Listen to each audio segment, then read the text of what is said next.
Alors maintenant, avant de passer à l'exercice 2, on va voir ensemble un petit résumé sur la réactivité des cétones et des aldéhydes. Très bien. Alors, la réactivité des cétones et des aldéhydes, elle est due grâce à l'effet attracteur de l'atome d'oxygène. Donc, elle est due à l'effet attracteur de l'atome d'oxygène. Alors, vous savez qu'il y a une différence d'électronégativité entre l'oxygène et le carbone. Et cette différence d'électronégativité entre l'oxygène et le carbone, donc l'oxygène, il est attracteur. Ça veut dire que là, on aura delta moins sur l'oxygène, et sur le carbone, on aura un delta plus. Alors là, donc ça, c'est une cétone, donc ou bien R égale à H, donc on aura un aldéhyde. Alors, quels sont les types de réactions qu'on va rencontrer avec les cétones et les aldéhydes? Il y en a combien de types?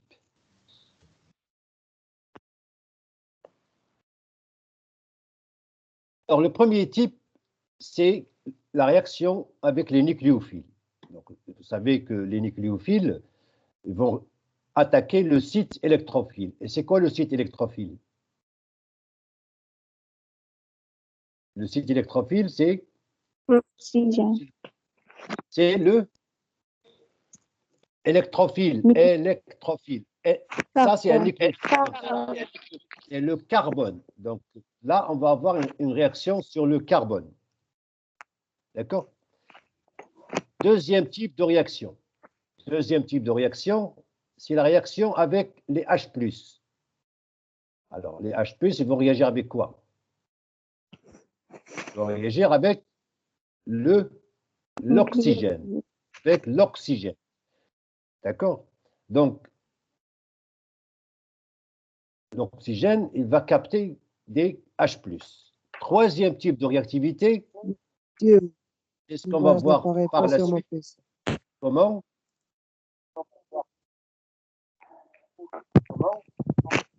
L'image n'apparaît pas sur mon Réaction PC. avec les vases. L'image n'est pas claire. Il n'est pas. C'est un problème de connexion, hein. Soit vous avez un débit très long. Est-ce que tout le monde a le même problème? Non. Non, monsieur. Non. D'accord. Si vous avez Non, monsieur. si l'image, s'il vous plaît, si vous voyez que l'image est floue, alors ça veut dire que vous avez un problème de connexion. Le débit, il est très, très lent. C'est un problème de débit.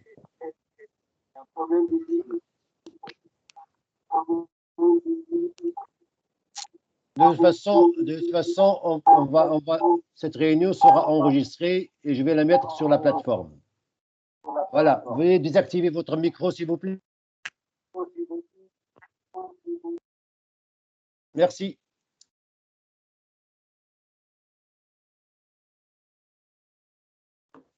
Alors, troisième type de réaction, c'est la réactivité des hydrogènes en alpha.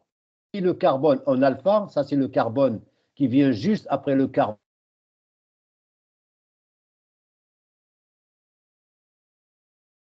Les hydrogènes là, ce sont des hydrogènes acides. Ça veut dire base. D'accord?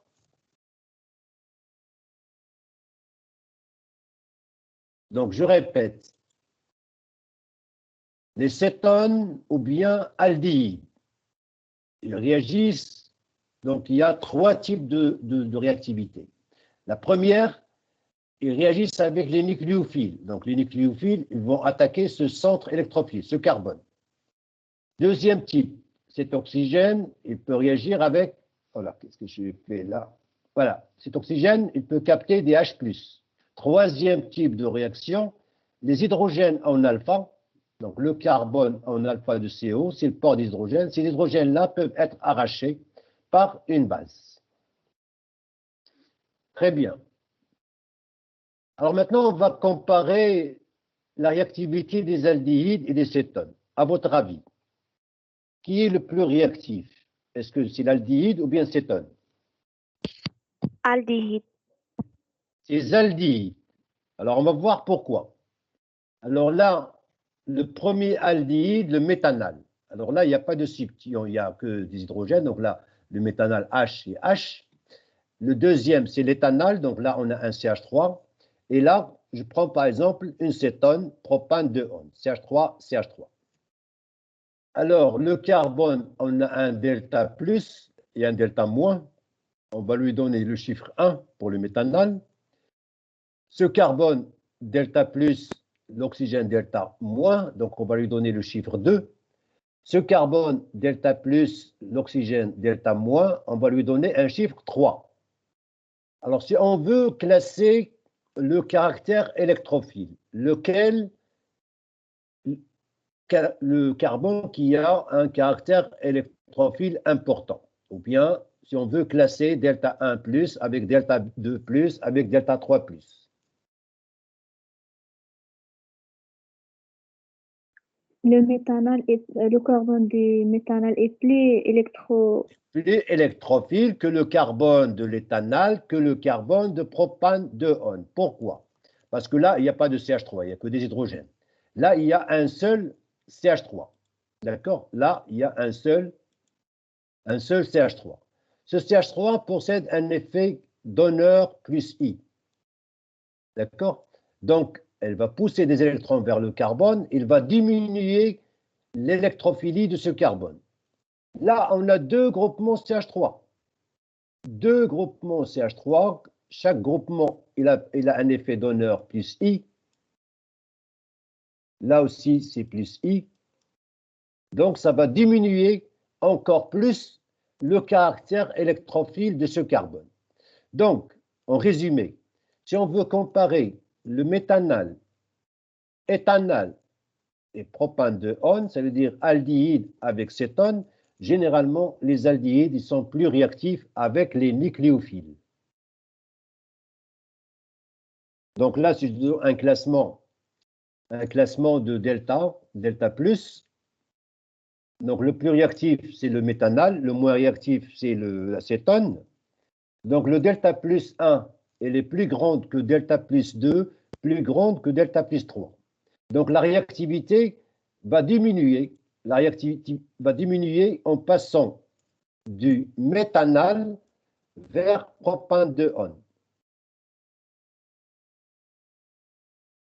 Donc la réactivité, elle est décroissante, elle diminue. Très bien. Alors passons maintenant à l'exercice 2. On demande de donner les structures des composés A, B jusqu'à F et d'écrire les mécanismes de leur formation. Donc là, on demande d'écrire le mécanisme, plutôt écrire en détail les mécanismes de formation de ces composés-là. Alors là, on a une cétone, cyclohexanone, qui va réagir avec différents réactifs pour donner les composés A, B, C, etc. jusqu'à F. Très bien. Alors, on va prendre le premier.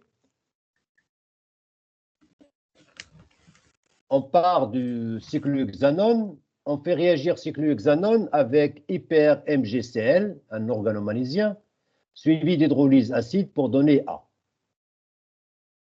Alors, A, ce sera quoi à votre avis?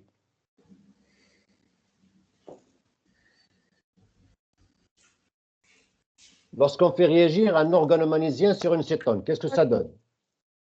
alcool. Alcool comment? Primaire, secondaire ou bien tertiaire? Secondaire et tertiaire. Non, il donne un Primaire. alcool. Comment? Un alcool secondaire. Un alcool? Un alcool Secondaire. tertiaire. Alors, je répète. L'action d'un organomalysien sur le méthanal, uniquement le méthanal, ça donne alcool primaire. L'action d'un organomalysien sur un aldéhyde, ça donne alcool secondaire. Et l'action d'un organomalysien sur une cétone, ça donne alcool tertiaire. Très bien. Alors, l'action d'un organoménésien suivi d'hydrolyse sur une cétone conduit à un alcool tertiaire. Donc là, je vous invite à revoir le chapitre d'organoménésien de S4. سمعك السلام. هو الجواب ما اسمها السيليفون ها اسمها السيليفون كيفضل Bon, s'il vous plaît, vous coupez le micro, s'il vous plaît. Bon, alors, là, donc, on va faire réagir l'organoménésien sur cette cétone.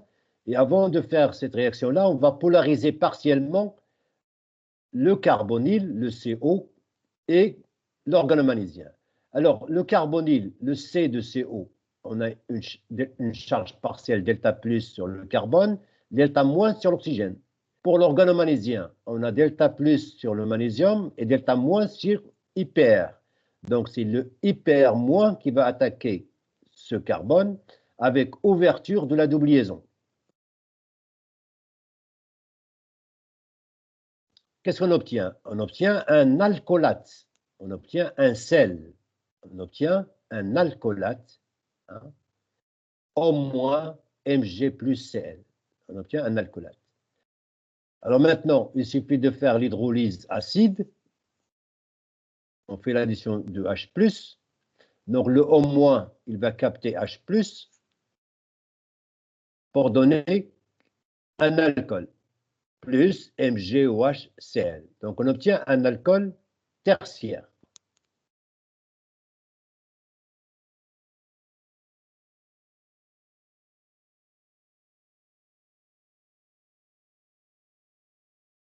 Alors, maintenant, on fait réagir la cyclohexanone avec ce qu'on appelle le diazométhane. Le diazo, ça veut dire deux azotes, N2, méthane, diazométhane, pour conduire à B.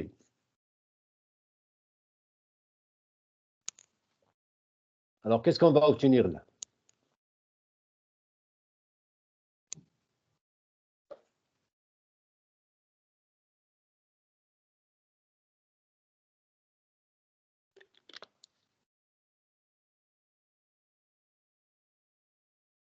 Alors, lorsque vous voyez le diazométhane, ça, ce qu'on appelle le diazométhane, CH2N2. Donc, CH2N2, normalement, si on veut écrire la structure, c'est CH2, voilà, liaison N, triple liaison N, avec un doublet sur l'azote, un plus sur cet azote, et un moins sur le carbone. Alors, ça, ce qu'on appelle le diazométhane. Alors, le diazométhane, c'est un réactif qui est très important et très intéressant. Qu'est-ce qu'il a de particulier? Alors, ça permet d'insérer un CH2. Ça permet d'insérer un CH2. Donc, ça veut dire si on a une chaîne linéaire, il va allonger la chaîne d'un carbone. Et si on a un cycle, par exemple, un cycle de 6 carbones, on va avoir par la suite, après, un cycle à 7 carbones. Donc, l'action de diazométhane, ça permet d'insérer un CH2, hein, pour allonger la chaîne. Très bien. Donc, l'action d'un diazométhane sur une cétone, eh bien, il conduit à une cétone. D'accord? L'action de diazométhane sur une cétone, il conduit à une cétone, mais avec un allongement de la chaîne d'un carbone, d'un seul carbone. Donc, dans le cas de cétone cyclique, on a agrandissement de cycle.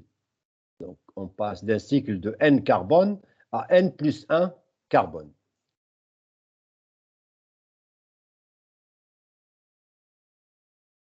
Voilà, on part de cyclohexanone. On part de cyclohexanone. Donc là, toujours, on a le carbone de carbonyle il porte une charge partielle delta plus parce que l'oxygène, il est plus électroattracteur que le carbone. Donc, on a un delta plus sur le carbone et un delta moins sur l'oxygène. Et là, on fait réagir donc le diazométhane. Donc, voilà la structure de diazométhane. Alors, qui va attaquer ce carbone-là? Alors, c'est ce nucléophile-là, c'est le C-. C-, il va attaquer ce carbone avec ouverture de la double liaison. Voilà.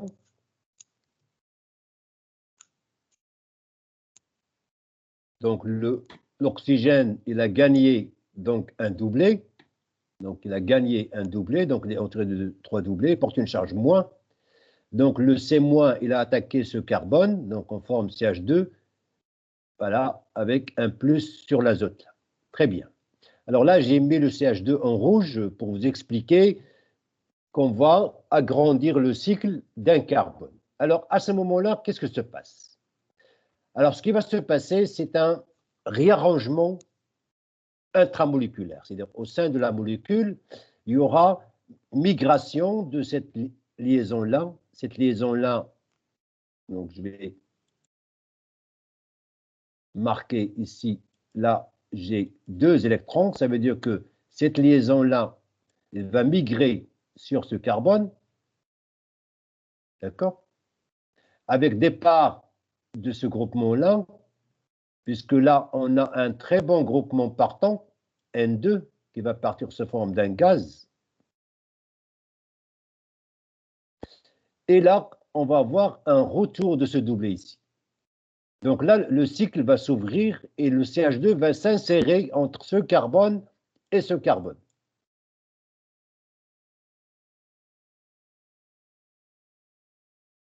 Voilà, donc cette liaison-là va migrer sur ce carbone. Ensuite, départ de N2, parce que là, on a un très bon groupement partant. Et là, le retour de ce doublé entre l'oxygène et ce carbone pour former une double liaison CO. Donc là, on a une transposition, si vous voulez, ou bien un réarrangement, ou bien une migration, d'accord? Donc c'est un réarrangement au sein de la même molécule.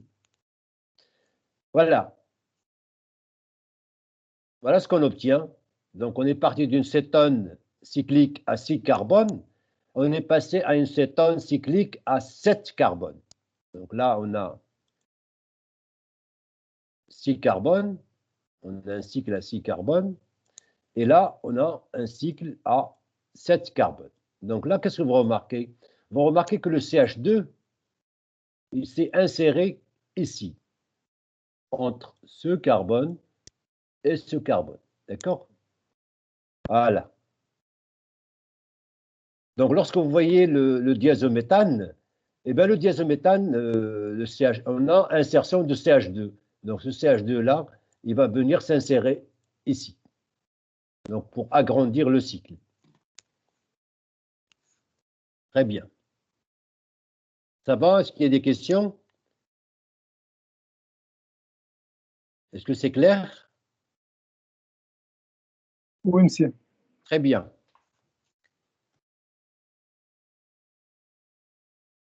Voilà, donc on obtient cycloheptanone.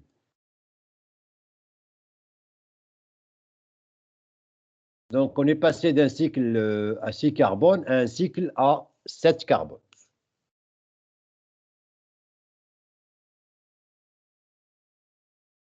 Alors là, on fait réagir notre cétone avec ce réactif-là pour donner un composé C. Alors, cette réaction-là, elle porte un nom que vous devez savoir lorsque vous voyez ce réactif-là.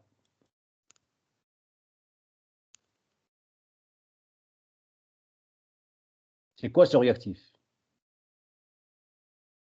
C'est un ylure. Phosphonia. Voilà, c'est un ylure de phosphore. C'est un ylure. Et la réaction-là, ça porte le nom de Witting. Wittig. Voilà.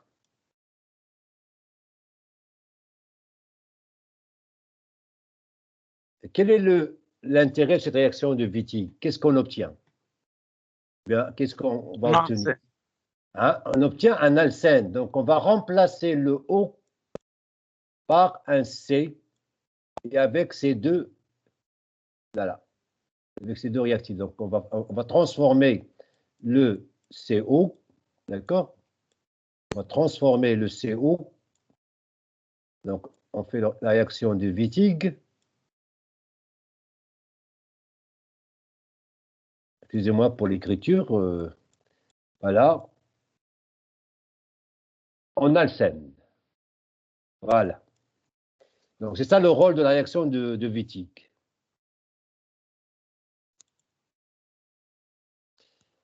Donc, CH3CH, liaison P, CH3, pardon, PF3, c'est le réactif de Wittig.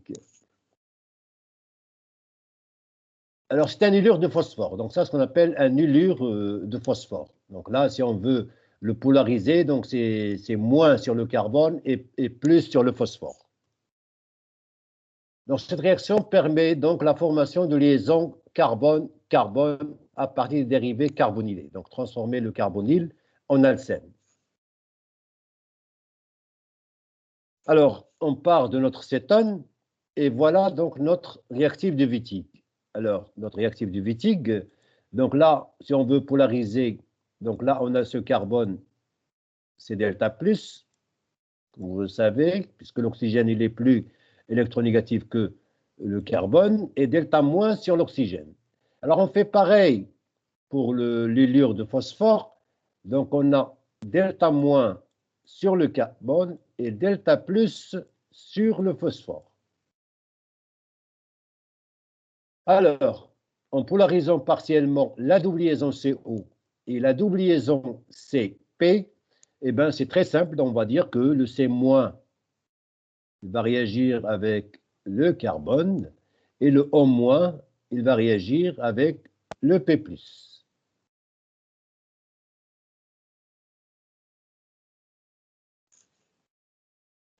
Voilà, donc on polarise partiellement notre groupement carbonyle. On fait idem, la même chose pour la double liaison carbone-phosphore, delta- sur le carbone, delta+ sur le phosphore. Voilà. Le C- qui va réagir avec le C+, et le O- qui va réagir avec le P+. Voilà ce qu'on forme. Donc, on forme un cycle. Hein, on forme un cycle. Et après, on sait que le phosphore, il a une affinité pour l'oxygène. Ça veut dire que le phosphore, il va capter l'oxygène. Hein, donc, il a une affinité.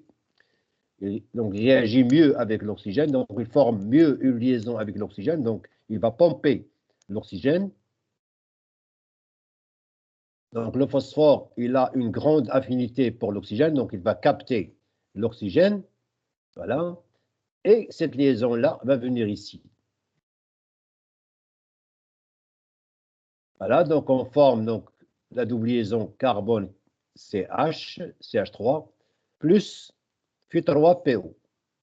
Donc là, on a formé une double liaison carbone-carbone grâce à ce réactif-là de Wittig.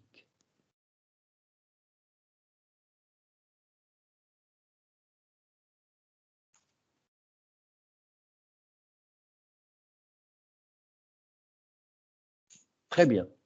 Alors maintenant, on fait réagir notre cétone, notre cyclohexanone, avec LiALH4 pour donner un composé D.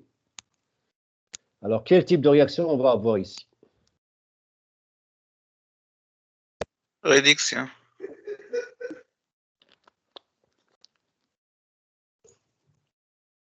On va avoir une réduction. Est-ce que vous connaissez d'autres réducteurs que LiALH4?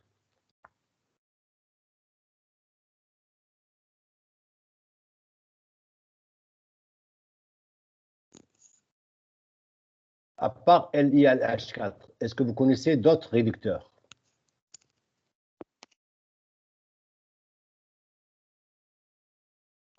Alors, LiALH4, NaBH4. voilà, très bien. Alors, LiALH4 est un réducteur très puissant. C'est un réducteur universel. Ça veut dire quoi? Ça veut dire que LiLH4, il réduit les cétones, il réduit les aldéhydes, il réduit les acides, il réduit les esters, il réduit les amides, il réduit tous les composés. C'est un réducteur très, très, très puissant. Alors que NaBH4, c'est un réducteur moins puissant et réagit qu'avec les cétones et aldéhydes. Donc, si on veut réduire une cétonaldéhyde, on peut utiliser NaBH4. Mais si on veut réduire un acide ou bien un ester, ou bien, alors là, on ne peut pas utiliser NaBH4. Est-ce que c'est clair? Donc, NaBH4, C'est c'est un réducteur réservé pour cétone et aldéhyde. non sélectif, monsieur. Non, il ne réduit pas toutes les fonctions. Le LiLH4 est un réducteur très puissant. Il réduit toutes les fonctions. Il réduit les cétones, aldéhydes, acides, esters, amides. Alors que NaBH4, il réagit qu'avec les cétones et aldéhydes. Il ne peut pas réduire des acides et des esters. Donc, il réduit cétones, aldéhydes, acides, etc. Toutes les fonctions. NaBH4 est un réducteur moins puissant. Il réduit uniquement cétones et aldéhydes. On le retrouve uniquement avec les cétones et aldéhydes. Alors, quelle est la particularité de LiALH4? Alors, LiALH4, il fournit ce qu'on appelle hydrure. Alors, hydrure, c'est H-.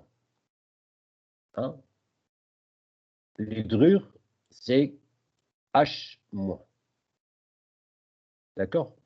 Donc, c'est un fournisseur de H-. Donc, il donne des hydrures. Alors, voilà la structure de LiLH4. Donc, vous avez Li+, Al entouré de 4 hydrogènes avec un moins sur l'aluminium. Donc, là, ça donne Li avec un départ de H- plus AlH3. Donc, voilà la réaction de dissociation, si vous voulez, de LiALH4. Pardon.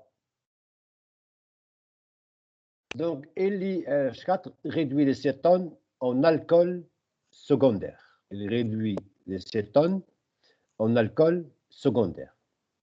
C'est normal. Oui? Est-ce que c'est normal?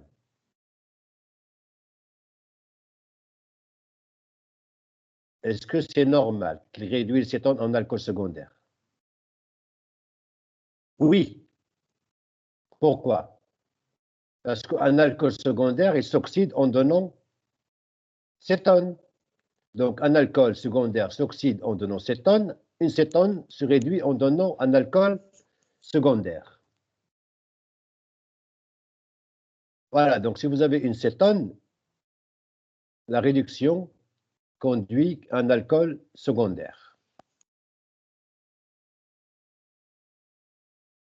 Alors, on revient donc à notre réaction.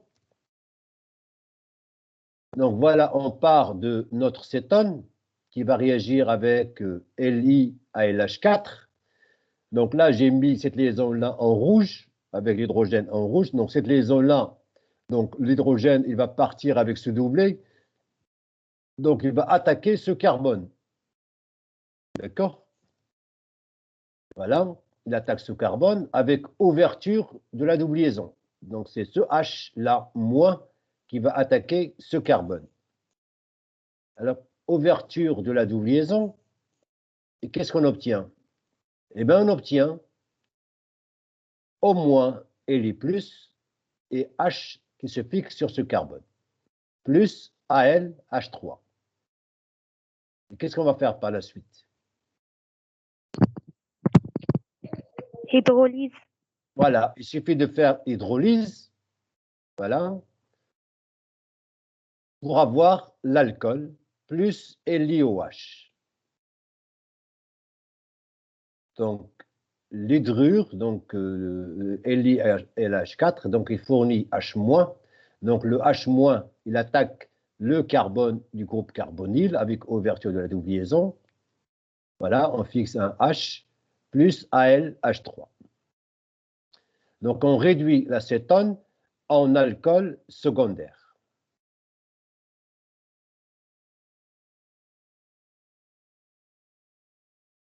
Alors, on arrive là, à cette réaction-là que vous avez déjà vue l'année dernière, chapitre alcane. Comment on appelle cette réaction-là? Clemenson. Réduction de Clemenson. Très bien. Alors, qu'est-ce qu'on va obtenir là?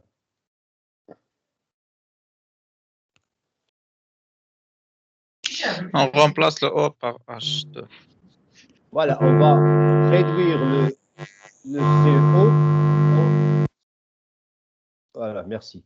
On réduit le CO en CH2. On réduit le CO en CH2. Donc, on va obtenir.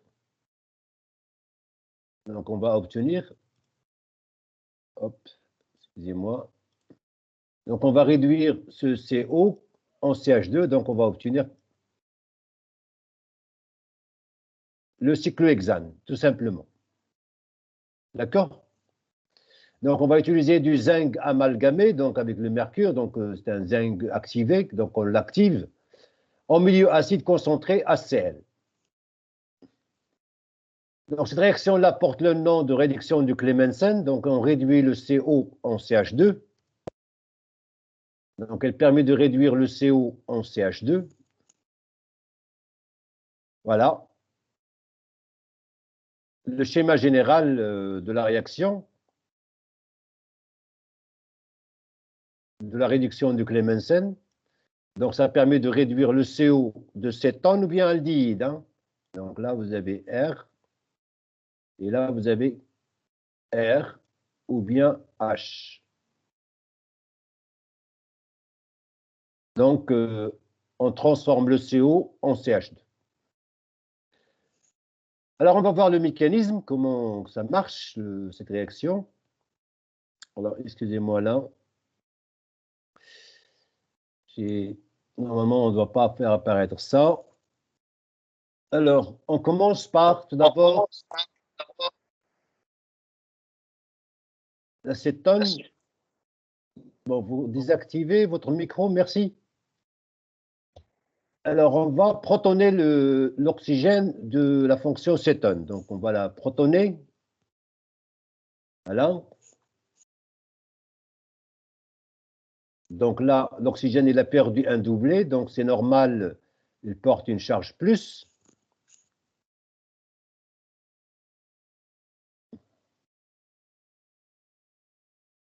Alors, l'oxygène, donc, il va récupérer ce doublet et la charge va passer sur ce carbone. Donc, on obtient une forme mésomère. Donc, la charge plus va passer maintenant sur ce carbone. Donc, ça, ce sont des formes mésomères. Hein. Ce sont des formes mésomères. Alors, maintenant, c'est le rôle du zinc. Alors, qu'est-ce que vous savez concernant le zinc? Le zinc, est-ce que c'est un oxydant ou bien un réducteur?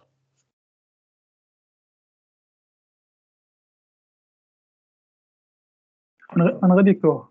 C'est un réducteur. Alors, le zinc, il va donner Zn2+, plus 2 électrons. Le zinc est un réducteur. Donc, cette réaction-là, donc le zinc qui va donner Zn2+, plus 2 électrons.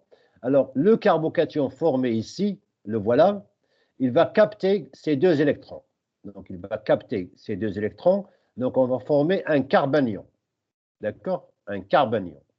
Alors, ce carbanion, il va capter un H+, puisqu'on est en milieu acide, HCl. Il va capter H+, et on va former cet alcool. Voilà un H, le premier qui s'est fixé. Ça va? Est-ce que c'est clair? Ou bien vous voulez que je répète? Répète, monsieur, s'il vous plaît. D'accord. Alors, là, c'est la réaction de réduction de Clemenson. Donc, on va réduire ce CO en CH2. Donc, avec du zinc amalgamé en milieu acide HCl, en milieu acide fort. Très bien. Lorsqu'on met le cyclohexanone, ou bien une cétone, en milieu acide, donc cette réaction-là, on l'a déjà vu dans le rappel de réactivité des cétones, c'est que le doublet de l'oxygène va capter ce H+. Donc, le doublet de l'oxygène va capter H+, donc on forme le OH. L'oxygène, il a perdu un doublet, donc il porte une charge plus. D'accord? Alors, l'oxygène peut récupérer ce doublet, donc il va récupérer ce doublet-là, et la charge plus va passer sur le carbone. Donc ça, ce sont des formes mésomères. Est-ce que vous êtes d'accord? Est-ce que jusque-là, c'est clair? Oui, oui. Oui, monsieur. Très bien. Ça, c'est la première étape. Alors, la deuxième étape, le zinc qui va intervenir en tant que réducteur. Un réducteur, c'est une espèce qui est capable de fournir des électrons. Donc, le zinc, donc, il va s'oxyder en Zn2+, donc c'est un réducteur, il va fournir 2 électrons. Ces 2 électrons vont être captés par le carbocation. L'électron va être capté par le carbocation. Donc, le voilà sous forme d'un doublet. Donc là, on a un corde. On n'a plus une charge plus, puisque ces 2 électrons ont été captés par le carbocation, donc on forme un carbanion. Eh bien, ce carbanion, on est en milieu acide HCl, ce carbanion va capter un H+. Donc on forme une liaison CH. La première. Il va nous rester une deuxième CH. Est-ce que vous êtes d'accord? Alors, la deuxième, toujours en milieu acide, qu'est-ce qu'on va faire? Vers le H, on va protoner le OH de cet alcool. Donc, le O va capter un H+, l'oxygène va perdre, donc il a perdu un doublet, donc il porte une charge plus. Départ d'une molécule d'eau. Donc là, on a un très bon groupement partant. D'accord? Donc rappelez-vous, ça, c'est un très bon groupement partant. C'est comme le N2+. Alors là, on forme un carbocation. Qu'est-ce qu'on va voir maintenant? Allez-y. L'étape suivante.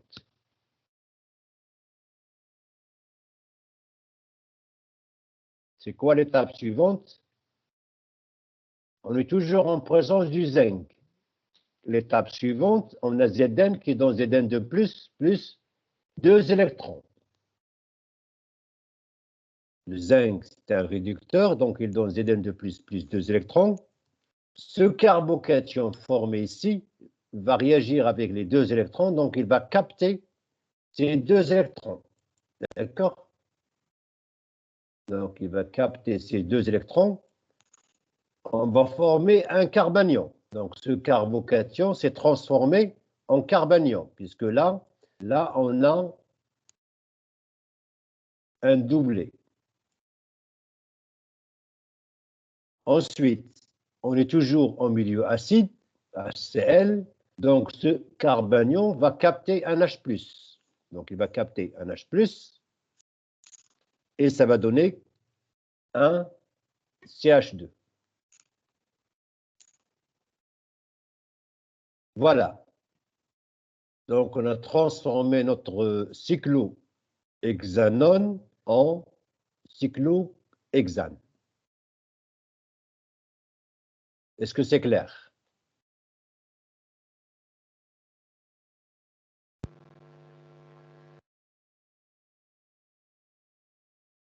Je l'avoue, hein, c'est pas évident comme mécanisme, mais d'accord. Bon, c'est un mécanisme hein, de réduction avec un réducteur, le zinc, donc fait un apport d'électrons.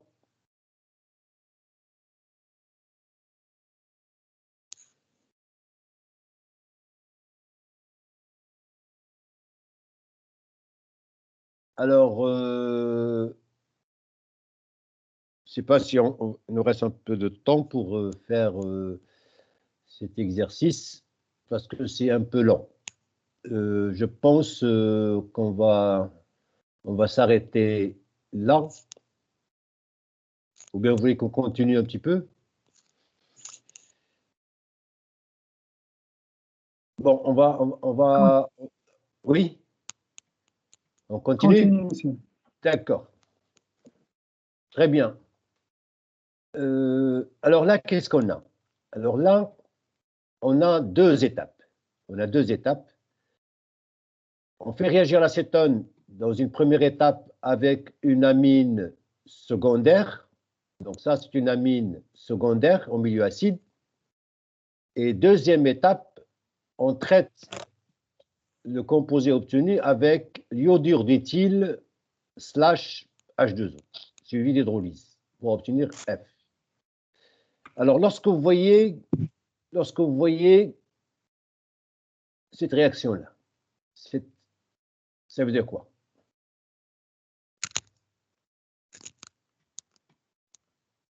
Qu'est-ce qu'on va obtenir?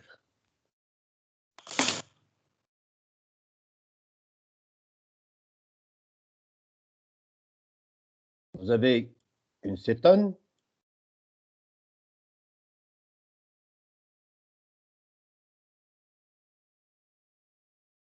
On fait réagir une cétone avec la pyrrolidine.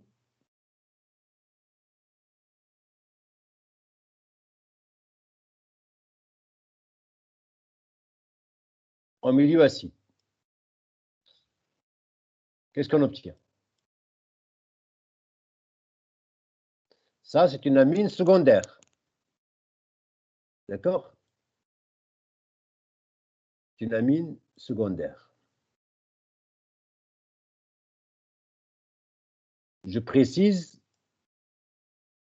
une chose, c'est que là, j'ai un carbone qui porte un hydrogène. C'est le cas ici. Hein. Là, j'ai un hydrogène en alpha. Qu'est-ce que je vais obtenir?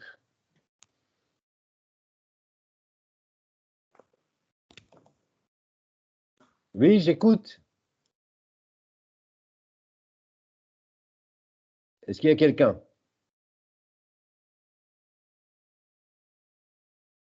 Oui, monsieur. Qu'est-ce qu'on obtient? On obtient? Hein? Ah, vous n'êtes pas à jour. Hein? Ça, on l'a fait la première fois, la série 1. On n'a pas fait ça? Hein? Ah. Énamine. Alors, lorsque vous voyez cette réaction-là, premièrement, la pyrrolidine en milieu acide, suivi. Deuxième étape, ETI H2O, c'est qu'on va faire une réaction d'alkylation en alpha de CO. On va faire une réaction d'alkylation. On va fixer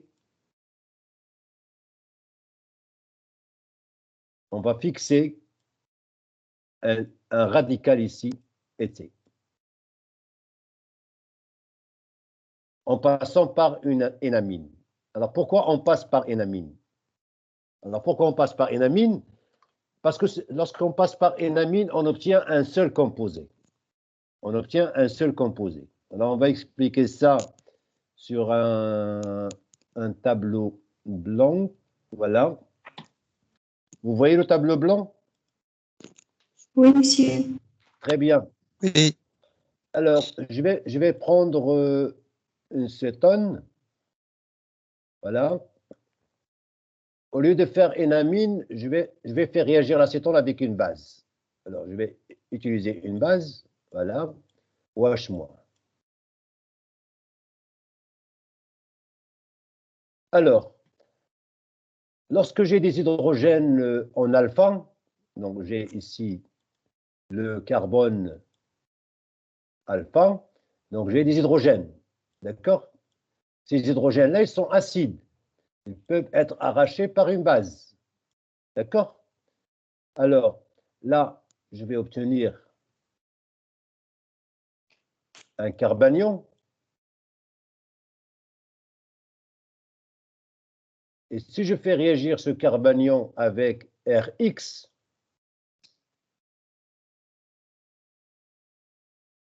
eh bien, je vais faire une réaction de substitution. Je vais substituer le X, voilà, et je vais obtenir ma cétone avec R en alpha. Ça va? Est-ce que c'est clair là? Oui, monsieur. Très bien. Alors, malheureusement, cette réaction-là n'est pas propre. Pourquoi? Pourquoi n'est pas propre? Parce que la réaction va continuer.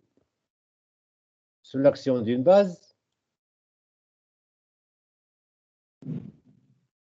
eh bien, la base va arracher un proton en alpha ici.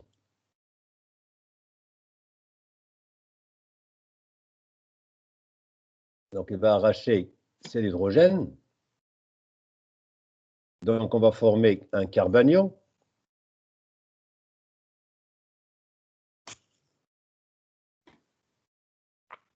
Donc, déjà, on a ici un R. Donc, on va former un carbanion ici, qu'on va faire réagir encore sur Rx.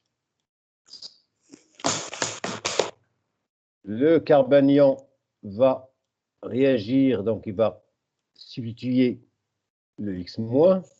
Donc, on va obtenir une cétone substituée 2 fois avec R, R ici, R là. Et même la réaction peut continuer encore.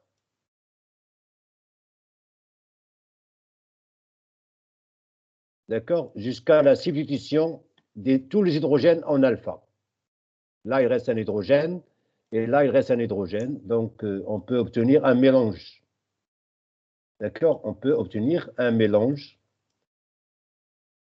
Voilà, R, R, R et R. Donc, au total, on va avoir, avec un seul R, avec 2 R, avec 3 R, avec 4 R. Donc, à la fin, on va avoir un mélange de cétones mono, di, tri ou bien tétra substitués. Mais si on veut avoir uniquement, maintenant la question, si on veut avoir uniquement une cétone substituée une seule fois avec un seul R, comment on fait? Est-ce que vous avez compris?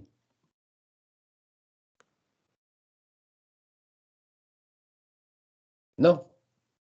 Non, monsieur. Vous avez compris cette réaction-là d'alkylation de cétone en alpha avec OH-? C'est une réaction qui conduit à un mélange de cétones substituées avec un R, avec 2 R, avec 3 R, avec 4 R. Ce n'est pas une réaction propre. Est-ce que vous avez compris là? Vous avez compris ces étapes-là? Oui, monsieur. Alors, pour avoir une cétone avec un seul R, proprement, on ne peut pas utiliser cette réaction-là avec OH-. Non. Ce qu'on peut faire, c'est la chose suivante. Regardez ce qu'on va faire. De toute façon, on verra le mécanisme par la suite. Hein. Alors, je vous donne juste le schéma et vous allez comprendre le but. Alors, on part d'une cétone. Voilà. Première étape, je ne fais pas réagir OH-, je vais faire réagir une amine secondaire telle que la pyrrolidine. Voilà. NH, c'est un cycle à 5, donc c'est une amine secondaire. Voilà, en milieu acide. Alors, qu'est-ce qu'on obtient? Alors, on verra le mécanisme par la suite. Donc, on obtient une N-amine. Voilà. Une double liaison là. N. Et là, le cycle A5. Voilà, avec un doublet de l'azote ici. Donc ça, c'est ce qu'on appelle le N-amine.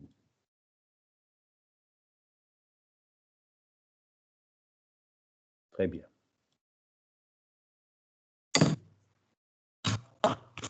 Alors, une fois qu'on a obtenu l'énamine, on va l'isoler. Donc, qu'est-ce qu'on va faire maintenant? Eh bien, on prend notre énamine. Voilà. J'ai ma double liaison là. Là, j'ai l'azote.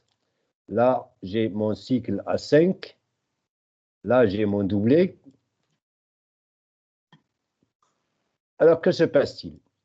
Alors, ce doublet de l'azote, il va venir ici. Et ce doublet va venir là. Donc, on obtient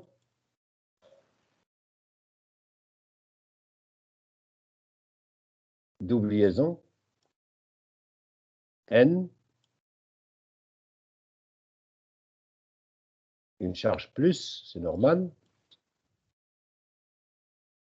Et là, un doublet carbone. Et à ce moment-là, donc, on fait réagir avec le Rx. À ce moment-là, le carbanion, il va réagir sur Rx pour substituer le X-.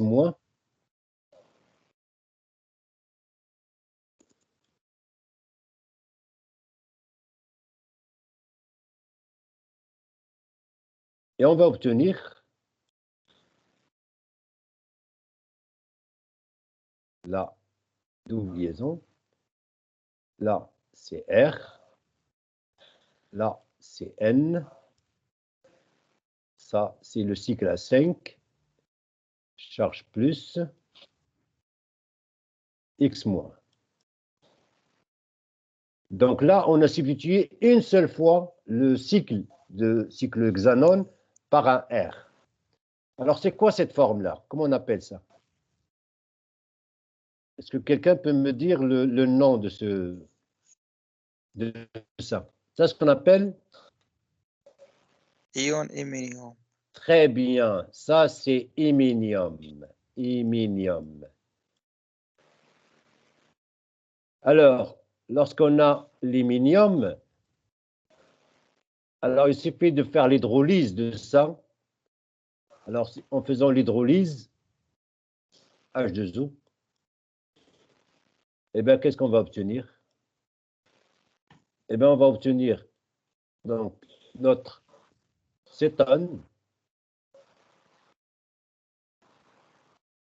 Voilà. Cétone avec R plus notre amine secondaire.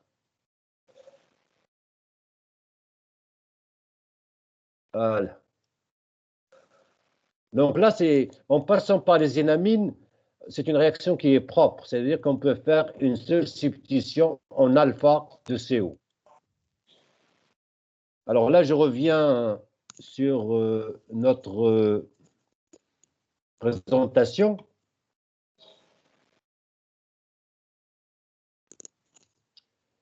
Alors, la première étape, c'est l'action d'une amine secondaire sur une cétone en milieu acide.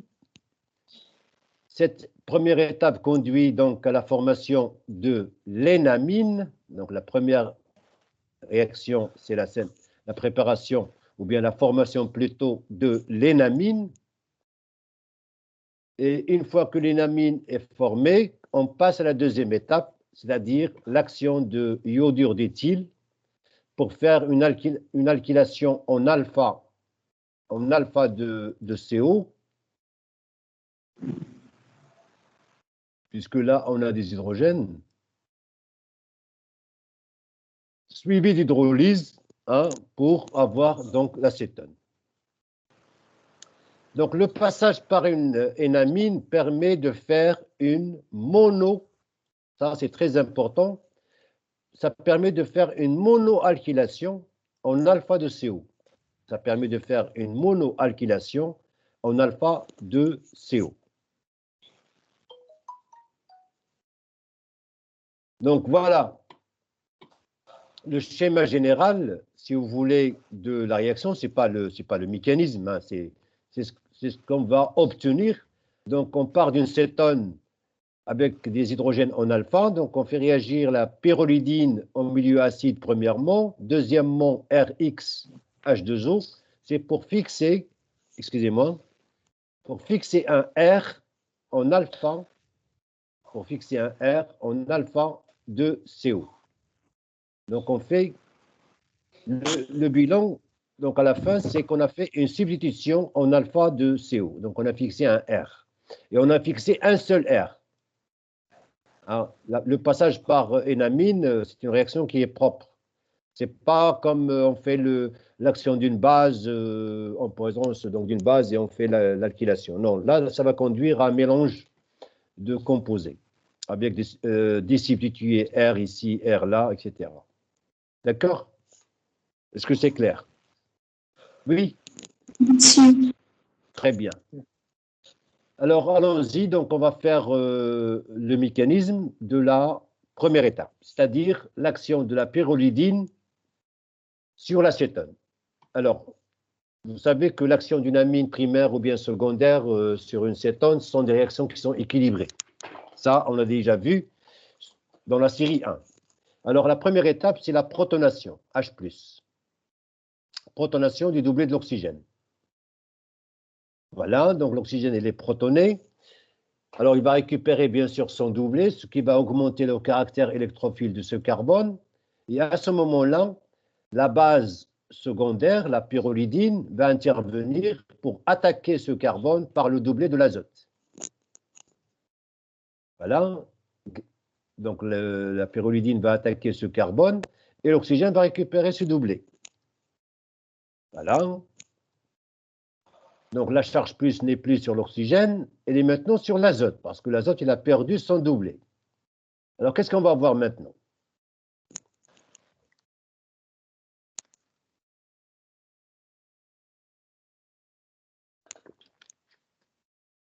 Je vous écoute, qu'est-ce qu'on va voir?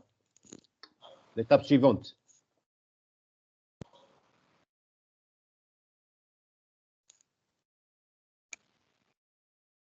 On va voir la prototropie. La prototropie. Vous vous souvenez? Si tu vois, ça veut dire que c'est l'hydrogène, il va migrer de l'azote vers l'oxygène. C'est ce qu'on appelle la prototropie. Et bien, la prototropie, c'est la migration d'un atome d'hydrogène, d'un atome vers un autre atome au sein de la même molécule.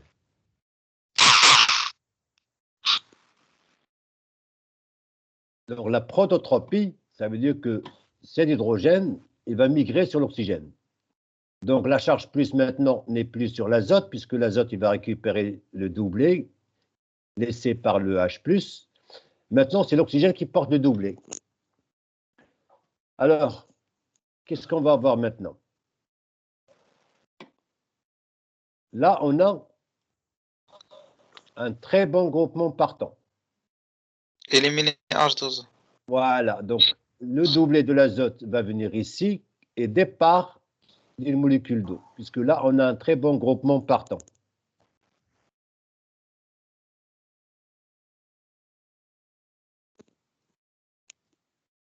Voilà, moins H2O. Et qu'est-ce qu'on a là? On a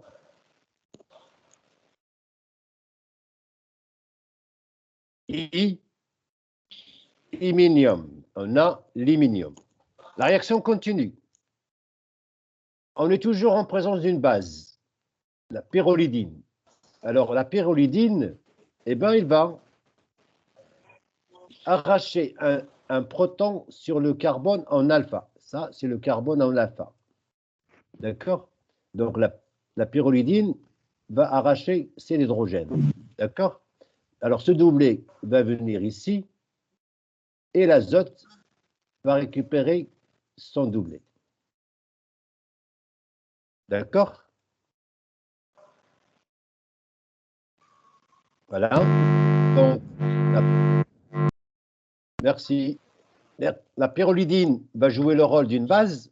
Donc, la pyrrolidine va jouer le rôle d'une base. Donc, elle va arracher ce proton-là en alpha. Ce doublé va venir entre ces deux carbones et l'azote va récupérer son doublé. Donc, on obtient cette molécule qu'on appelle l'énamine.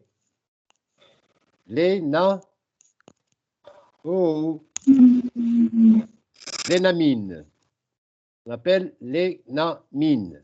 Donc, on obtient l'énamine. Donc, voilà la première étape. On arrive là, c'est la première étape. Premièrement, donc, on obtient l'énamine. Alors maintenant, la deuxième étape, c'est l'action de l'iodure d'éthyle. Voilà, donc l'énamine obtenue lors de la première étape, N, ça veut dire double liaison carbone-carbone, amine, fonction amine, N-amine. Donc, N-amine, on a double liaison carbone-carbone et un azote. Très bien. Alors, on va prendre la forme mésomère, ça veut dire que le doublé de l'azote, il est conjugué avec cette double liaison, donc ce doublé va venir ici, et là, ce doublé va venir sur ce carbone. Alors, qu'est-ce qu'on obtient? On obtient un carbanion. Donc ça, c'est forme mésomère. Donc là, il manque une flèche, là. Voilà. Et c'est cette forme-là qui va réagir parce que le carbanion, c'est un nucléophile très fort. Le carbanion, c'est un nucléophile très fort. Donc le carbanion, qu'est-ce qu'il va faire? Eh bien, il va, s'il vous plaît, il va substituer le I-. Donc on va faire une réaction de substitution nucléophile.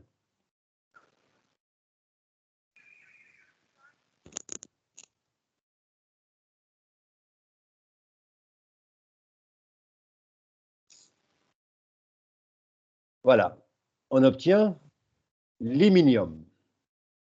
On obtient l'iminium. Alors, la deuxième étape n'est pas encore terminée. Alors, qu'est-ce qu'on va avoir maintenant? Eh bien, maintenant, on va voir l'hydrolyse de l'iminium. L'hydrolyse de l'iminium. Donc, l'hydrolyse de l'iminium, eh bien, va conduire à l'acétone. Donc, voilà notre iminium. L'hydrolyse, ça veut dire quoi l'hydrolyse? Ça veut dire action de l'eau. L'eau va jouer le rôle d'un nucléophile. Donc, l'eau va jouer le rôle d'un nucléophile.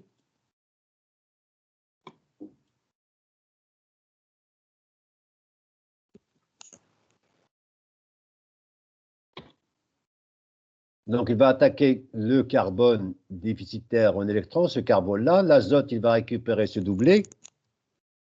Donc, on aura... Voilà. Qu'est-ce qu'on va voir maintenant? Est-ce que quelqu'un peut me dire ce qu'on va voir maintenant?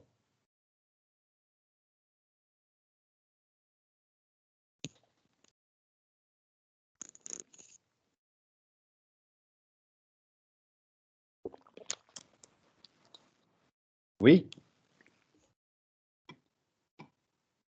On veut avoir à la fin cétone. Qu'est-ce qu'on va voir maintenant? On va voir une prototropie. On va voir une prototropie. Donc, ça veut dire que c'est l'hydrogène. C'est l'hydrogène, il va migrer de l'oxygène vers l'azote. Donc, ça veut dire que l'azote, il va capter c'est l'hydrogène.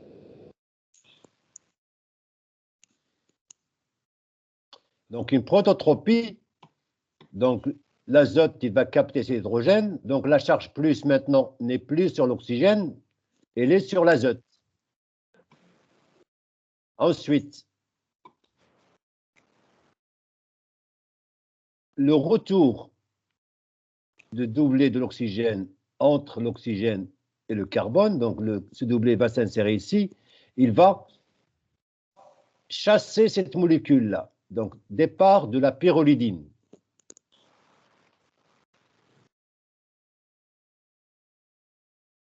Donc, je vais éliminer.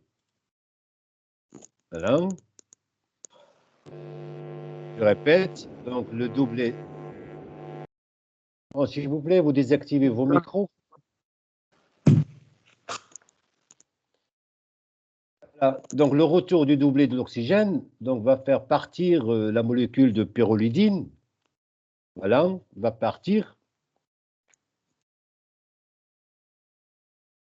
Voilà la molécule de pyrrolidine. Et là, l'oxygène porte une charge plus, c'est normal, puisqu'elle a perdu un doublet. Et la dernière étape, qu'est-ce qu'on va voir? Départ de H+. Départ de H+, et formation de notre composé F.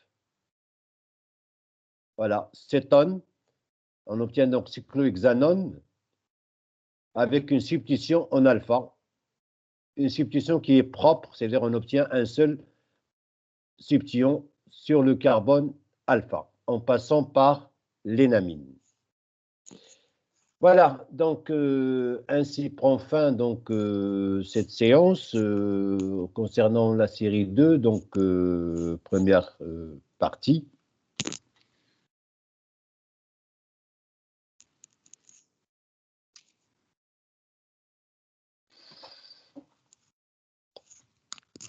On va